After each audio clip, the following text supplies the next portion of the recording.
Kung updated ka sa larangan ng boxing, ay siguradong napanood mo na ang boxer na ito mula Inglaterra na lumalaban sa light heavyweight division na mayroong kartadang 8 panalo at wala pang talo. At ang 5 dito ay tinapos niya via knockout. Siya ay si Ben Whittaker, isang mandirigmang boksingero na gumagawa ng pangalan sa kanyang division. Sa edad na 27 ay may tuturing na matagumpay ang kanyang pagtungtong sa professional boxing. Pero bago siya pumalaot sa professional ay naging silver medalist muna ito sa Tokyo Olympic noong 2020. At taong 2022 nang magdesisyon siya na pasukin na ang mundo ng professional boxing. Dito ay pumailalim siya sa pagsasanay mula sa isang American trainer na si Sugar Hill Stewart na kung saan ay ito rin ang trainer ni Tyson Fury.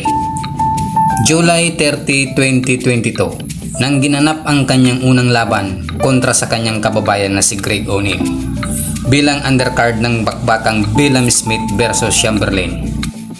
Unang round pa lang ay nagpakitang gilas na itong si Whittaker. Ipinamalas niya ang kanyang kakaibang estilo na nagpakulo sa dugo ng kanyang kalaban. Natapos ang unang round na halos pinaglaruan niya lamang ang kanyang katunggali. Dahilan para mawala ito sa kanyang focus at mapiktuan ang kanyang performance.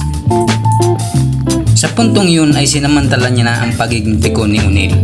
Pagdating ng second round, pinabagsak niya ito at tuluyang kinuha ang unang panalo sa kanyang karera bilang professional boxer. Sa kanyang sumunod ng mga laban ay ganun pa rin ang kanyang galawan. May halong paghambog at angas na hindi mo maintindihan.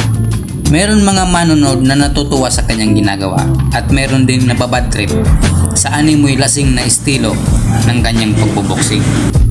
Sa kasalukuyan ay binansagan siyang The Drunken Master at ang iba naman ay tinawag siyang The Surgeon.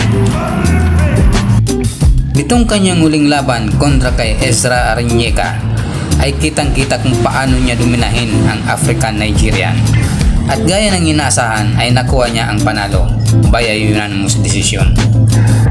Kayo mga kabikol, ano ang masasabi nyo sa boksingerong ito?